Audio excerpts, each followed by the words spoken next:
last year's symposium, which he attended then as a congressman from Oklahoma and represented that district in the House of Representatives from 2012 to 2018, serving on the Armed Services and the Science, Space, and Technology Committees. Mr. Bridenstine spoke in these roles at the 32nd and 33rd Space Symposiums. Administrator Bridenstine served in the United States Navy, flying the E-2C Hawkeye in combat missions in Iraq and Afghanistan.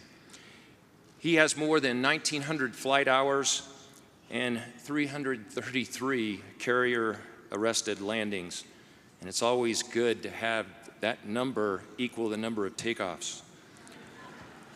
He also flew missions in Central and South America in support of America's war on drugs.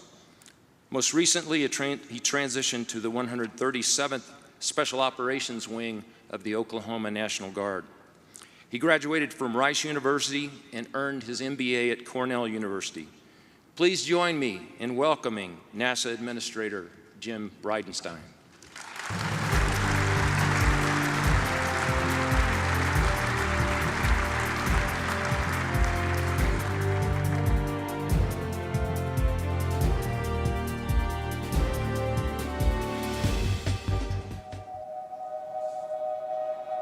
Ignition sequence start. All engines are running. We have taken tremendous steps. We choose to go to the moon before this decade is out. We have achieved the earth-shaking, the breathtaking, the groundbreaking, One small step for man, and left a mark in the heavens. Our successes build one upon another and amplify what is possible. The dawn of Orion. It's time we take the next great leap. We're building the next chapter of American exploration, returning to the moon to stay, so we can go beyond to Mars, to expand what's possible and further our understanding. The architecture for these missions is already taking shape. We will go with new systems, bold designs, and a sustainable mission. You can hear it, taste it, touch it. We are going. We are training, testing, pressing our pioneering spirit into every component, defining our resolve with every line of code, and securing our success with every welcomed partnership. This is not hypothetical. This is not about flags and footprints. This is about sustainable science and feeding forward the advance of the human spirit. Because we are the pioneers, the star sailors, the thinkers, the visionaries, the doers. And because we stand on the shoulders of giants to go farther than humanity has ever been, we will add our names to the rolls of the greatest adventurers in history. Every day, every mission, we advance this calling. We are NASA. And after 60 years, we're just getting started.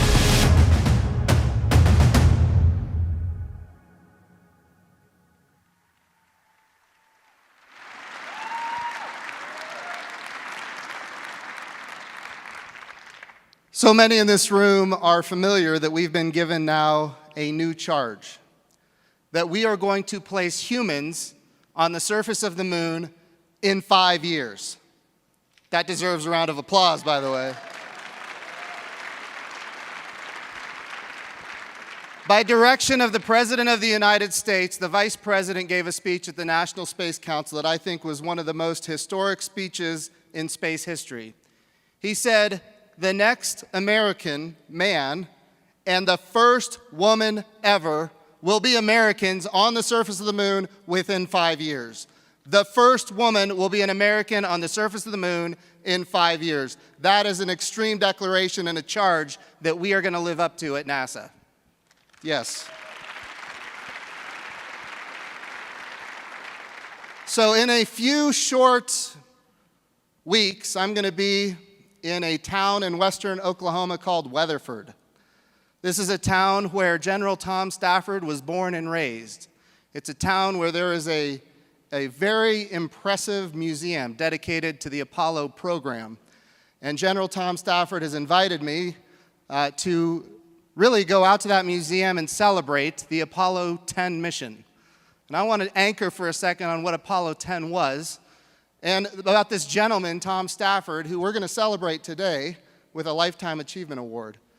Tom Stafford was with a great crew. It included Gene Cernan and John Young, and they launched to the moon on Apollo 10 for the first time to actually do, we would call it a dress rehearsal for the Apollo 11 mission. So they didn't land on the moon, but they went down to within about 8 kilometers of the surface of the moon. It was the first time that we had somebody flying solo in orbit around the moon. It was the first time we separated the lander and had it actually go down almost to the surface of the moon. And if you talk to Gene Cernan, who I had the opportunity to speak with before he died when I was a member of Congress, and Gene Cernan was an amazing individual with flair ever since he left the moon for the last time since, I guess, 1972. But Gene Cernan has said, and I don't know if it's true, maybe some of the engineers at NASA will disagree, but he said they light-loaded that lunar module for a very specific reason. They were afraid that Tom Stafford and Gene Cernan would actually land on the surface of the moon if it had enough fuel to, no kidding, go to the surface and come back off.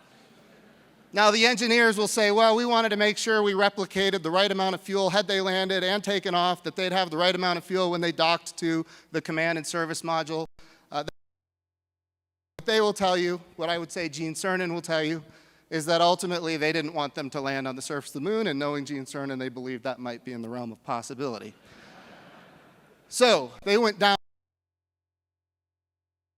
and then they separated from the descent module. They went down to that point where the descent module would ultimately begin a powered descent to the surface, and at that point they aborted. There was maybe a mistake made, and that abort ultimately got replicated by maybe 2 different people in that lunar module. And because of that, the abort actually got disengaged. And the lunar module started rolling. And Gene Cernan would say that he saw the horizon of the moon 8 times, and if it would have gone on for just a few more seconds, we would have lost that crew as it would have impacted the surface of the moon. Tom Stafford took control manually, got control of the vehicle, and they had a successful rendezvous with the command and service module. And we're going to have the opportunity to honor Tom Stafford at lunch today, and I'm very thrilled about that. I will also tell you that there was a moment in history made there where maybe some expletives were mentioned from the moon, and of course NASA took heat for that. Gene Cernan's expletives were clear. Tom Stafford's were in Oklahoman, so nobody really understood him. But had I been alive, I would have understood him very clearly, being in Oklahoma myself. So this was an amazing moment. Now, when they came home, they actually broke another world record that is held even today. The fastest human being ever in the history of the world. 39,900 kilometers per